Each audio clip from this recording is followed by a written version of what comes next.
नाज़रीन, आज मैं आपसे बात करूँगा कि रियासत क्या होती है। बुनियादी तौर पर सबसे पहले हम देखेंगे कि जो रियासत है इसकी ज़रूरत कब पड़ती है। आपने जब देखा कि यहाँ पाकिस्तान की रियासत की ही अगर आप मिसाल लेते हैं तो ये दो कौमी नज़रिए के ऊपर बनी, जिसके अंदर कंसेप्ट ये था कि हिंदू और मुसलमान दो अलग अलग सोच के लोग हैं जो इकट्ठे नहीं रह सकते।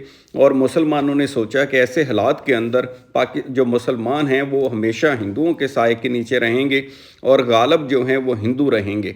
इक़्तिदार आला यानी पार सारी उनके पास होगी। और इस जो जमहूरी निज़ाम है इसके अंदर क्योंकि अक्सरियत की हुकूमत होती है तो लिहाजा मुसलमानों ने ये मुनासिब समझा कि हमारे लिए अलग रियासत हो। अब जब पॉलिटिकल साइंस के असूलों की बात करें तो उसके अंदर ये होता है कि रियासत के लिए डेफिनेट इलाका एक चाहिए होता है। उसके बाद ये है कि पॉपुलेशन चाहिए होता है, आबादी चाहिए होती है।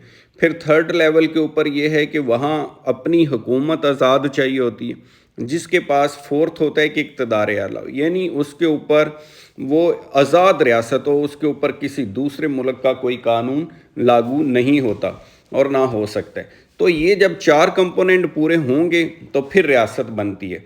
तो अब ये जो तमाम चीज़ें थीं वो डेफिनेट पाकिस्तान के पास मौजूद थीं, हो गई जब पाकिस्तान बना। तो उसके बाद जब आइन का मरहला आया, आइन पाकिस्तान बनाने का, पहला आइन 1956 के अंदर बना, दूसरा 1973 में बना। अब इसके अंदर जो है इसकी रियासत की तारीफ़ आगे की गई, कॉन्स्टिट्यूशन के अंदर एक अलग तारीफ़ की गई जिसके तहत ये सारी चीज़ों को कंपोज करना था कि जब हम रियासत की बात करेंगे तो उसके अंदर कौन कौन से अदारे शामिल होंगे और क्या चीज़ें रियासत के अंदर शामिल होंगी और क्या नहीं होंगी। तो इसका जो आइन पाकिस्तान का जो पहला चैप्टर है वो तो डेफिनेट इंट्रोडक्शन का है। तो दूसरा जो चैप्टर फंडामेंटल राइट्स का है उसमें जो पहला आर्टिकल है आर्टिकल 7, उसके अंदर रियासत की तारीफ़ की गई है। उसके अंदर जो रियासत की तारीफ़ की गई है उसमें कहा गया कि unless the context otherwise requires the state means the federal government, Majlis Shura, parliament, a provincial government, a provincial assembly, and such local or other authorities in Pakistan as are by law empowered to impose any tax or assess. Meaning thereby मैं चाहूँगा कि इसको सादा लफ्ज़ों के अंदर हम discuss करें। उसके अंदर ये चीज़ आएगी कि हम देखते हैं कि इसमें जो चीज़ें शामिल की गई हैं उसमें सबसे पहली जो चीज़ शामिल है वो है फेडरल गवर्नमेंट। अब फेडरल गवर्नमेंट क्योंकि पूरे वफाक के ऊपर एक फेडरेशन के अंदर एक फेडरल गवर्नमेंट होती है और बाकी प्रोविंशियल गवर्नमेंट्स होती हैं, जैसे कि पाकिस्तान के अंदर भी फेडरल गवर्नमेंट है। तो फेडरल गवर्नमेंट जो है वो स्टेट की डेफिनेशन के अंदर शामिल है। जो पहला उसका रुकन है वो फेडरल गवर्नमेंट है। उसके बाद आते हैं मजलिस शूरा, पार्लियामेंट जिसे कहते हैं। तो उसके अंदर पार्लियामेंट में आप देखते हैं कि नेशनल असम्बली है और सेनेट ऑफ पाकिस्तान है जो मिल करके पार्लियामेंट बनाते हैं। और बहुत सारी जजमेंट्स के अंदर तो ये भी होल्ड हुआ कि जो प्रेसिडेंट ऑफ पाकिस्तान है he is also part of the parliament, उसको भी इसका हिस्सा तस्वर किया जाएगा।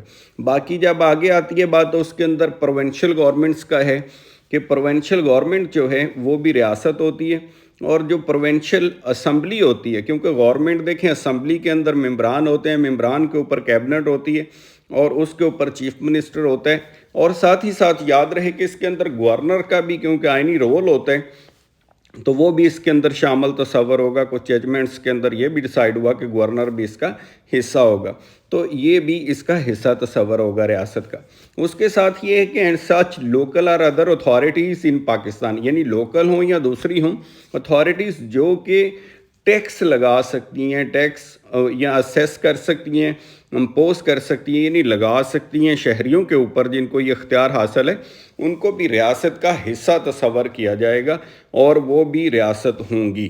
तो रियासत जो है उसका ये है कि क्योंकि बुनियादी तौर पर इसीलिए बनाई जाती है, जैसे हमने ये ख्वाब देखा कि एक इस्लामी फ़लाही रियासत हो, नाम भी इस्लामिक रिपब्लिक ऑफ पाकिस्तान रखा, तो डेफिनेट इसके अंदर सबसे प्राइम यही होता है कि लोगों के हकूक़ जो हैं, जैसे हमारे फंडामेंटल राइट्स हैं, उनको भी प्रोटेक्ट किया जाए। और जिस मकसद के लिए रियासत बनाई, लोगों को हर तरह से उनको बुनियादी ज़रूरत की चीज़ें भी और एक अच्छी लाइफ जिसका कंसेप्ट शैला ज़ियाज़ केस के अंदर है या बाकी जजमेंट्स के अंदर है, जिसमें तमाम एक डिग्निटी ऑफ मैन हो, उसको राइट ऑफ मूवमेंट, बाकी फंडामेंटल राइट्स, बुनियादी ज़िंदगी की तमाम ज़रूरतें, ज़िंदगी का तहफ़्फ़ुज़, माल का तहफ़्फ़ुज़, तो एक आइडियल एक ख्वाब होता है रियासत का। तो उसकी तरफ हम गामज़न हैं और मंज़िल के लिए हम सब तगोदो कर रहे हैं, कोशिश कर रहे हैं, जिसके लिए ज़रूरी है कि हर पाकिस्तानी शहरी जो है वो अपना अपना उसके अंदर हिस्सा डाले, कंट्रीब्यूट करे, ताकि जो असल मकसद है रियासत हासिल करने का और जो ख्वाब देखा हमारे इल्लामा इकबाल साहब ने और कायद आज़म रहमतुल्लाह अलैह ने, उसके अंदर अपना रोल भी अदा किया और एक कंसेप्ट दिया रियासत का, उसको उस मकसद को हम सब ने मिलजुल के हासिल करना। तो उम्मीद है आज की मेरी मालूमाती वीडियो जो है वो आपको पसंद आई होगी। अपना ख्याल रखिएगा। Thank you so much. खुदा हाफिज़।